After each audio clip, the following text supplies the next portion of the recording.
96.3 Seahaven FM.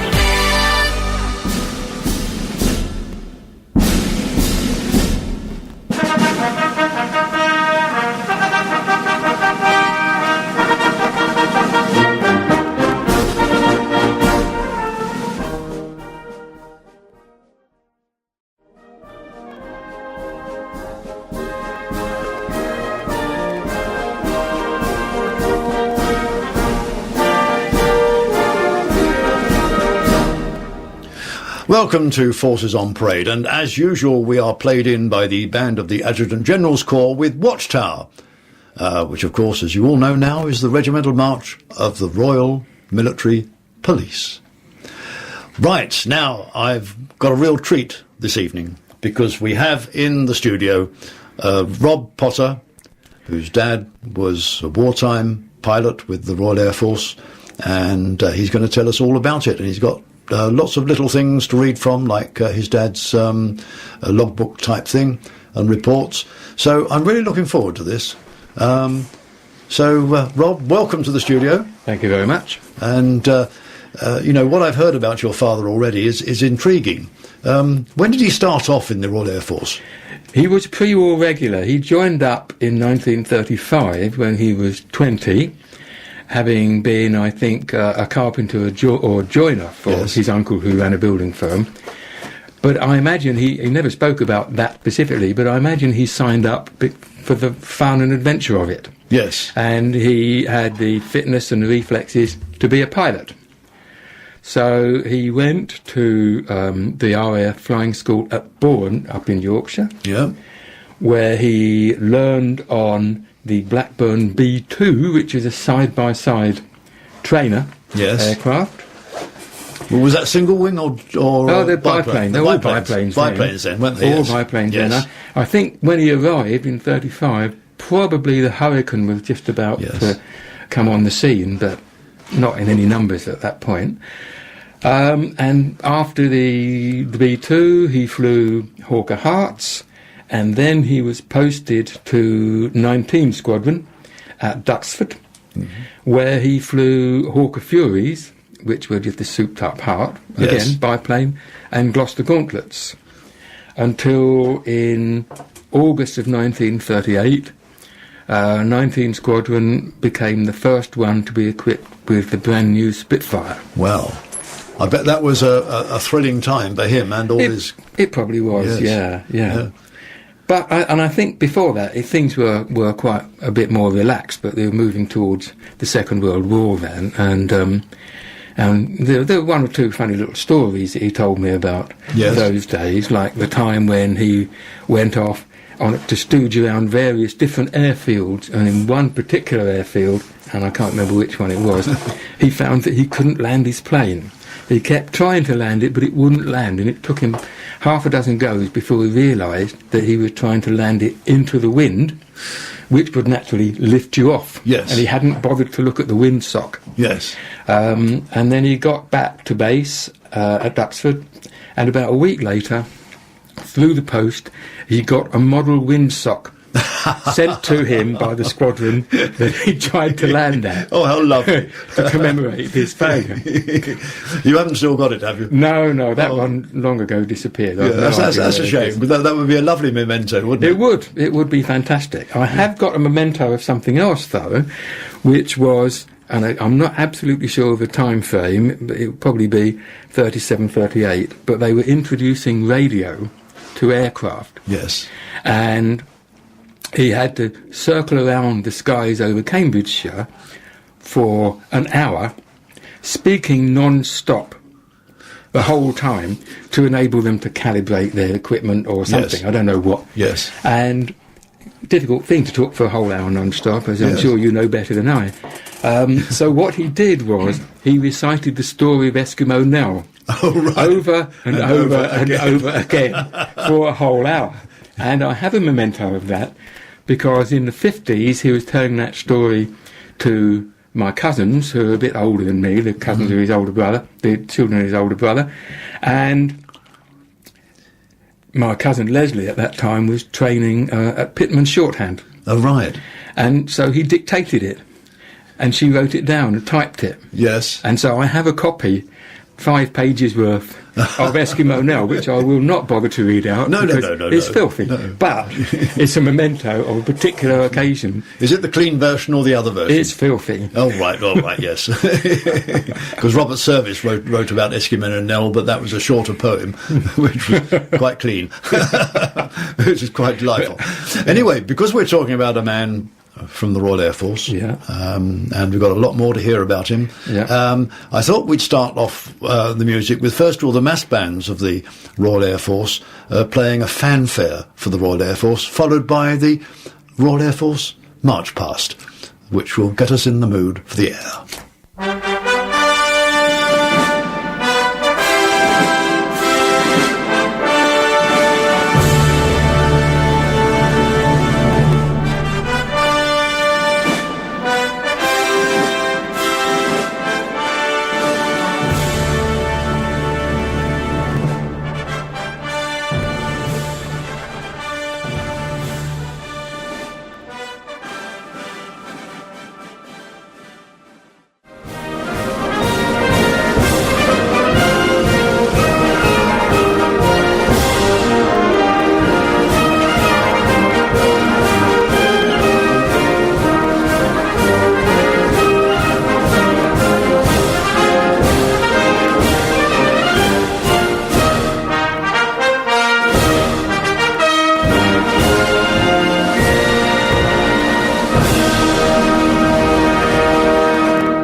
Just the right sort of music to put us in the mood to talk more about the Royal Air Force. That was the fanfare, followed by the March Past of the Royal Air Force, which is always quite stirring, I find. Yes, and I suppose you must, with your dad in mind. Yes. Well, I never served myself because, fortunately, from my perspective, national service had disappeared by the time I was old enough. You missed out by reason of birth. Yes, that's right. And anyway, at the time I was not unhappy about that. No, quite. Was there much more that he did before the war started? Well, in terms of funny stories and incidents, the one that stands out, and which was very useful for something which happened later, was at Duxford for Empire Air Day on the 23rd of May 1939, which I think was probably one of the earliest occasions that the Spitfire had been shown to the great British public. Yes. And his logbook just has a very short entry which said, forced landing competition crashed. And what that was about, obviously, there was a competition where you switch the engine off and land your plane. And he crashed on the runway in front of the assembled multitudes because he forgot to put the wheels down. Right. Which may seem a bit of an oversight, but I suppose when he'd been flying biplanes for 3 to 4 years before he got a Spitfire, and biplane had wheels that were always down. They didn't have to bugger about with this technology. That's right. They had fixed undercarriages. They did. Yes. So he crashed his plane, which was one of the relatively early sort of semi-prototype Spitfires. Yes. He said it was worth about £25,000, which was quite a lot of money in those days. It was. And it was written off because the engine was ripped out of its mountings and jammed back into the bulkhead. Right. And he was fined £5 for driving without due care and attention, or the equivalent thereof, later reduced to £2 10 shillings on appeal. Oh, right. But there was a small sort of coda to that story because the plane was brought into a hangar, and he wandered round in his uniform to have a look at it, and the public were gathered around this sort of rather mangled piece of equipment, and there was what he described as some sort of small fusspot fulminating about what stupid people they were in the RAF, and seeing Dad in his uniform turned around and said, "What kind of idiot did this?" And he said, "Well, it was me, actually." Claps of stout party there. Oh, dear oh me. Oh, yes, that must have been so embarrassing for him, mustn't it? Well, at the time, yes, but it was a great story to tell afterwards. It was, absolutely. Was he a sergeant pilot, or did he get commissioned? No, he was a sergeant pilot. He became a warrant officer some years later, while a prisoner of war, Yes. when it was decreed that all pilots had to be officers. Yes. But early on, I mean, I think most pilots were sergeant pilots. Loads of flight sergeant pilots and what Yeah. have you. Yes, yeah. Yes, they were early on, weren't they? So, because that was interesting. I've heard this before, that the RAF in particular, promotions did come through while you were a prisoner. Yes, yeah, because you were a pilot. Yes. And so you had to be an officer all of a sudden. And he became a warrant officer, which is a kind of not quite officer, but That's not right. quite non-commissioned either. Yeah, and in fact, if they're in their blue uniform, it's an officer's jacket, but you don't have the rings that the officers did. Yeah. You had your royal crest. The same. I'll take your word for that, Bob. Same as the regimental sergeant major in the Right. in the army. Yes, it was supposedly the similar thing. I know a friend of mine who died a few years ago. He was in Coastal Command as a WAP-AG, a wireless operator air gunner, Right. and he reached warrant officer quite soon, but he was wartime only, and. Yeah, he had a great war, and he used to come on this programme quite often, in the early days, and it was quite delightful to actually hear from someone who'd actually flown aircraft during the war. Yeah. And There can't be many of them left now. No, he was air sea rescue, dropping dinghies and things. So which was. Now, obviously, the build-up to the war, those last few months must have been sort of quite busy for all the services, especially on the 3rd of September 1938 when the air raid sirens went off. 1939, Bob. 1939, sorry. 1938 was the year I was born. 1939 was the year the war started. I suppose it must have been quite busy for them then. Well, looking at his logbook, the first few months of the war, there's lots of flying about, but nothing much happening. Yes. And I think in France, the planes that went over there were mainly Hurricanes. Yes. So when the Germans invaded and drove the British back across France, the planes that they met and in many cases shot down were Hurricanes rather than Spitfires. The Spitfires were building up on the home front. So Dad didn't really get into action in terms of meeting the enemy until about sort of April or May of 1940. Yeah. And obviously the big thing at that time was Dunkirk. Yes. And as you will know, last year there was a film made of Dunkirk by Christopher Nolan, which received lots of plaudits.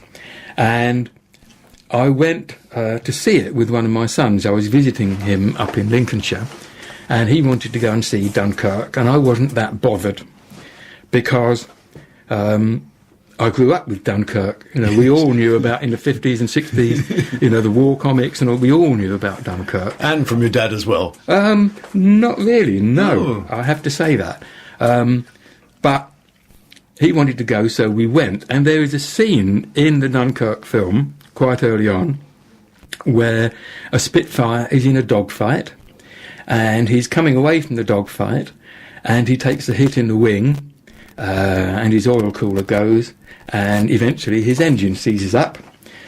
So he looks around and he sees one of the little ships coming up from England in the channel, and he decides to land near it, and foolishly he doesn't open his canopy before he actually hits the water, and he gets dragged down with the plane, and the boat comes alongside and they batter the canopy with a boat hook and they drag him out. And my son looked at me and he said, "That's Grandpa's story," which he knew because when he was 7 or 8, they had a show and tell thing at school, and I'd given him Dad's RAF cap, the funny little... the side hat. The side hat, Yes. and a leather flying helmet. And I'd also blown up to about A2 size my dad's report of that day, which I had a carbon copy of. Yes. And they took it to school. So he'd known this story since he was about 7 or 8. And he instantly recognised it. And so what I'd like to do now for the next 2 or 3 minutes is actually read to you my dad's report of that day, the 1st of June 1940, when he was shot down at Dunkirk and had some adventures, rather more adventures than there were in the film. Yes. So here we go. Right. Sergeant Potter. Enemy casualties, 0. Number of rounds from gun, about 350. On the 1st of June 1940, I was on patrol with Red Section, number 19 Squadron, and shortly after reaching the patrol line, we found 12 ME-110s over Dunkirk.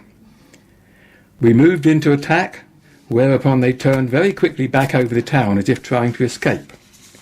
However, we soon engaged them and they broke up, and most of them appeared to turn deeply to the left. This appeared to be the only means of escape they knew, and they became quite easy to shoot at. I fired at several without apparent effect, then engaged one which had just begun a steep diving turn to the left. I had a full plan view of the top of the aircraft and opened fire at about 400 yards. I held my fire for about 8 seconds and could see my bullets going into the front half of the fuselage. At about 150 yards, my ammunition ran out, and I had to avoid the shell fire of another enemy aircraft which was firing at me from my port side.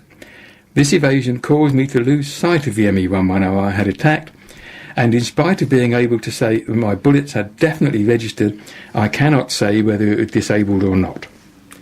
I then started for home, diving with the 12-pound boost in operation.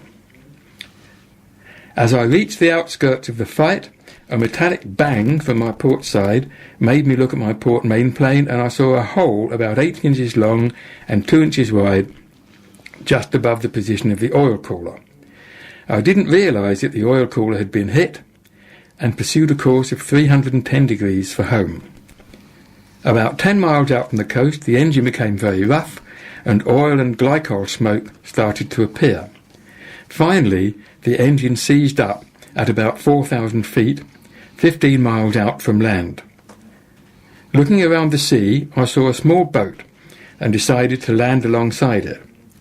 I decided to stay with the aeroplane as the sea was very calm, and I thought my chances of being picked up were greater if I landed alongside the boat than if I took to my parachute. I circled the boat at about 50 feet and then, being very close to the sea, straightened out to land. I did not drop the flaps. On the way down, I'd inflated my life jacket with 3-4 breaths and removed the radio plug from its socket. My Saturn harness I removed also in case the aircraft sank immediately. On first touching the water, the machine skimmed off again, and after one more such landing, dug its nose into the sea. I was flung forward, and my forehead and nose met the reflector side. However, I stood up in the cockpit and found the aircraft still afloat, but it sank almost immediately. I should think it floated for a maximum of 10 seconds. I had retained my parachute as it was reputed to be useful as a lifebuoy. As the aircraft sank, I tried to get out, but the parachute caught on the sliding hook and I was taken down with the aircraft. However, I was soon released and pushed off with my feet, only to be struck by the tailplane as it went past. I started then to swim upwards, and eventually the colour of water changed from black to green, and I broke the surface. The parachute proved very valuable, since it allowed me to float on my back, holding the lower portion of my body up, while the life jacket supported my head and chest. I had landed about 50 yards from the boat, which turned out to be a French fishing boat called Jolie Mascotte, carrying a crew of 4, none of whom could speak English. They were on their way to Dunkirk, but were lost, and I was able to tell them approximately what course to steer and give them their approximate position on a chart. I was supplied by them with some dry clothing and food and drink. At last, we approached Dunkirk and saw a British destroyer. A naval motorboat came out to us, and an RNVR lieutenant came aboard.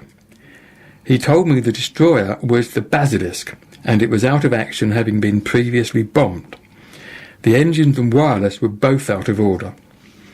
Alongside the destroyer, it was decided to try to tow the ship out to sea in order to escape enemy bombers. She was loaded with troops. We attached a rope and succeeded in turning the destroyer partly in the right direction when I saw a large number of aircraft approaching. These were about 30 Dornier 17s and Heinkel 111s.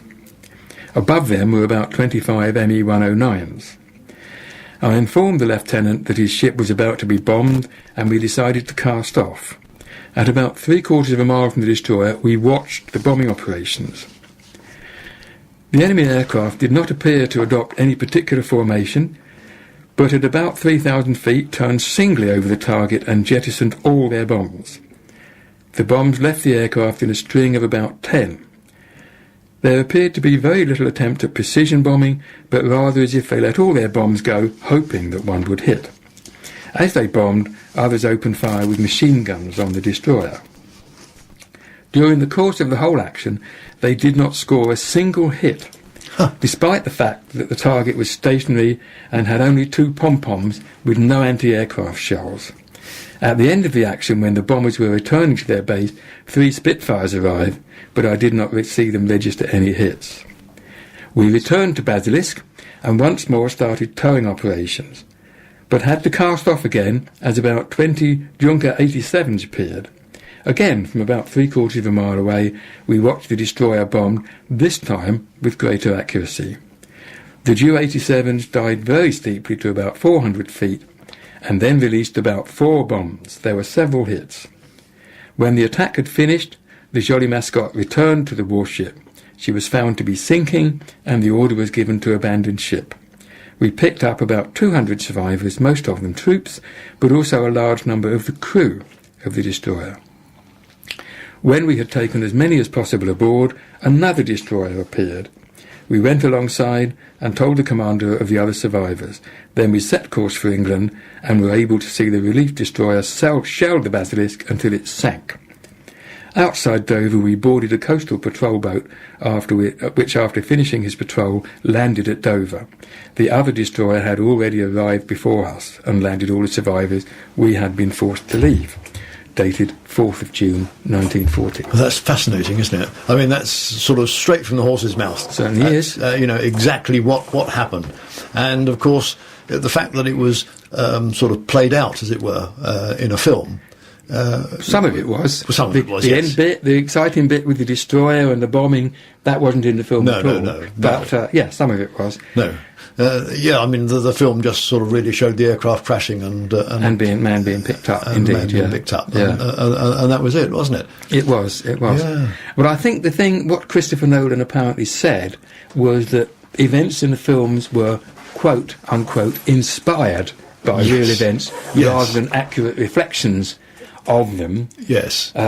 Which is why the family of the Dunkirk harbour master, whose name I think was Tennant, were extremely upset because clearly the harbour master at Dunkirk was their ancestor, but his name in the film was something different. Something completely different, yes. Anyway, we're now going to have the central band of the Royal Air Force playing a very famous bit of music, The Battle of Britain.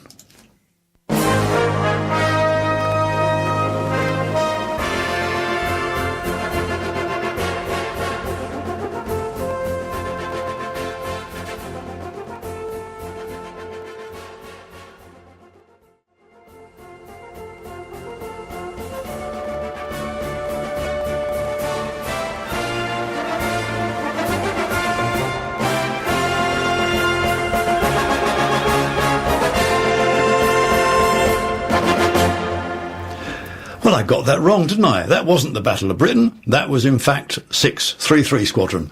And, of course, they were flying Mosquitoes, and they were fictional, and nothing to do with your dad at all. Not at all. Nothing at all. Nothing at all.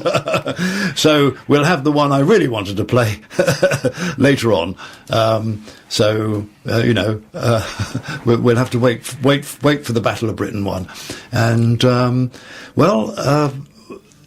he got back all right from Dunkirk. He got back all right from that, and flew for another 3 months And then on the 15th of September 1940, and 15th of September is now recognised as Battle of Britain Day. Yes. No connection, obviously. He got shot down again with an incendiary cannon shell through the floor of his aircraft, which took 2 of his toes off. Ooh.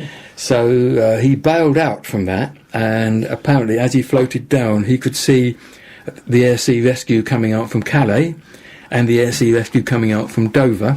Right. And the one from Calais got there first. So that was German. So he became a prisoner of war and remained a prisoner of war until May of 1945, when the Russians released him and all the other prisoners of war in the camp that he happened to be in at that moment. We'll hear a little bit more about that.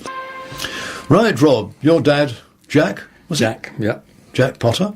What did he do immediately after coming back from Dunkirk? He went flying again, He obviously. went flying again, and he flew for another 3.5 months, downed a couple of enemy aircraft in that time, until the 15th of September, and the 15th of September is now recognised as Battle of Britain Day, although not obviously because of him.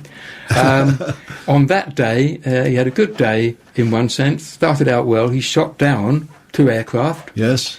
And then he got shot down himself. Then he got a 20mm cannon shell up through the floor, which removed 2 of his toes. Fortunately, not the big toes, so he was able to walk all right. Yes. But he had to bail out, and as he floated down on his parachute, he could see an air sea rescue boat coming out from Dover and another one coming out from Calais.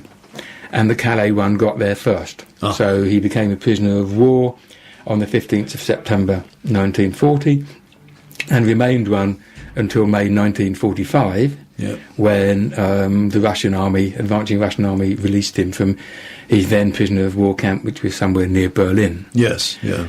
So for 4.5 years, it was probably a fairly dull existence. I mean, my brother found a diary, a 1941 diary. Didn't have much in it. To January the 1st, spuds. January the 2nd, more spuds. January the 3rd, spuds dear. again. Oh, no. And then there was nothing else for the rest of the year after that. Oh, gosh. But they did do things to keep themselves busy, and there's a book which my brother found quite recently, called Barbed Wire University, which was all about the crafts and the sports and the acting and music and all the other things that they did to keep themselves busy while they were waiting to see what on earth was going to happen. Yeah. And on the front of that book is my dad being made up as Bassanio in Merchant of Venice. I have a colourised picture of him in that Yes. costume. Yes. Yeah. So that is clearly him on the cover of that book. So, yeah, but it must have been very stressful because, you know, if you go to prison, if you're sent to prison for a crime, you know how long you're going to be there. Yeah. But if you're shot down in 1940 at a time when absolutely everything was going wrong, Yeah. you would have had no idea whatsoever how long you were going to be a prisoner. Well, of course, they did say that the 15th of September was one that was a turning point, and things didn't go quite so wrong thereafter, did it? Well, we didn't win any. We didn't. Dunkirk is seen as a victory of sorts. Yes. But we didn't actually win a decent military victory for another 2 years at Alamein. Yeah, that's right. Alamein, yes, that's so. But yeah, but therefore, as that day was the Battle of Britain Day and is renowned as such, we will now play the Battle of Britain.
I got it right that time, didn't I, Dad? You did. Yeah. Oh, that's lovely. He was, in fact, a Battle of Britain pilot. He was. Yeah. Yeah. And went off to various prison camps, I presume, moved around like everybody During the else. war, yeah. Did he ever come across to Douglas Bader, that famous prisoner? Not in prisoner of war camp, I don't think, but when Bader rejoined the Air Force after the outbreak of war, he initially started at 19 Squadron as a flight lieutenant to sort of get him back into the swing of it. Yes. And there was a story about how Dad and another pilot were taking off in the usual three abreast with Bader in the middle as the flight leader, and they took off, and then they looked around. Where's Bader? Bader, he's not here. And they looked down, and Bader was still trundling along the ground because, and this is also technology catching up on Douglas Bader, the Spitfire had a variable pitch propeller. That's right. And to take off, you had to have it in fine pitch, like first gear on a car. That's right. To get the engine speed up. And then when you got up, you switched it to coarse pitch, which was more efficient. Yes. And he'd left it in coarse pitch. So he was trundling along, trying to get off the ground in, fourth gear, as it were. Yes, and he couldn't do it. Couldn't do it. Oh, that's a shame.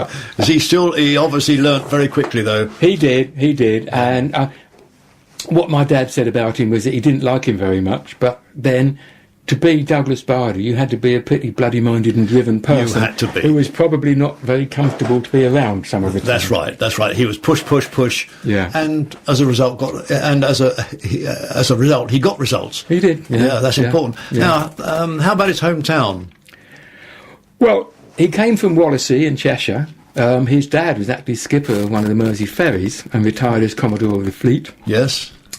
And in the 70s, Wallasey had embarked on a programme of naming streets after local war heroes, as it were. Mm-hmm. And apparently they tried to find Dad in the 1970s or early 80s because his feat of landing on the water at Dunkirk and all the rest of it was well known to military historians. And I believe he is the only person to have landed a Spitfire on the sea and got out of it. Yes. But they couldn't locate us, I think possibly because at that time my mother wasn't taking much notice of anything because he'd fairly recently died. And you moved down to Brighton. And we moved to Brighton as well. Yes, yeah. And when Dunkirk, the film, came out and there was all this hoo-ha about the Spitfire, they managed to locate us. In fact, I got sandbagged by southeastern BBC TV, who came to talk to me about the film, and then called up the local Wirral councillor Jerry Williams in the middle of it. Yeah. So I would be told all about this street they were going to name. And in the event, it turned out to be a very nice bit of waterfront on the Mersey estuary in Wallasey, looking straight across the river at the Liverpool waterfront and the Liver building. And this was a new street, was it? It was a bit of waterfront which had been neglected, but restored as part of the round the Wirral cycling and walking route. Yes. So it was new, hadn't really been there before. Yes. And now it is called Jack Potter Walk. Oh, how lovely. And I went up there and in February, and at the end of February, for the official dedication of it, and we had people from the RAF, the mayor was there. Yeah. We had family from all around the world. I had cousins from Australia and Canada come. And it was a lovely day. It's on YouTube if people want to look it up. And I didn't discover until afterwards, but the best bit about it was that we were supposed to have a Spitfire flyby. Yes. Which was cancelled because that was the week of the Beast from the East. Oh, right. And it was too much to expect a Spitfire to fly up from Duxford. But it wasn't until afterwards when I looked at the brochure that Wallasey Council had done for the occasion that I saw that the Spitfire was number M3200. Yeah. And the significance of that is that it's a Spitfire that was discovered on the beach at Calais in 1986 when strong tides and currents unearthed it from the beach. It's been there for 46 years. Yes. And they dug it up and they rebuilt it. And It is now based at Duxford. But more than that, it was the plane belonging to Squadron Leader Geoffrey Stevenson of 19 Squadron. Yes. So it was my dad's Squadron Leader's plane, which had been in the same hangar as his plane. Yes. He would have walked past it Yes. from time to time. Yeah. And that would have been a beautiful kind of circularity to the story. That's lovely. Except it didn't happen because of the weather. Yeah, that's Which right. was gutting for all of us. Oh, that was a shame, wasn't it? Yes, It was. yeah. But there we are. That's rather nice to have a road named after your dad. Yes. I think that's I recommend anybody going up to the Wirral, Jack Potter Walk. It's right by Seacombe Ferry Terminal. That's a good advert for it, isn't it? It is. Yes, absolutely. Take a rest. They've got some seats there. You can look at Liverpool waterfront. Yeah, that's a thrill. Yes. Well, Library Building, Oh, King yes, Building. yeah. Yes. Albert Dock. Yeah, I've been there. That was nice. I had a military function there one day, which was very good indeed. Anyway, we've come to the end of this programme, and thank you so much, Rob, for coming in and telling us about your dad. I found it very inspiring, and if I do get to see the film Dunkirk, I shall look out for that bit and think of you and him when I see it.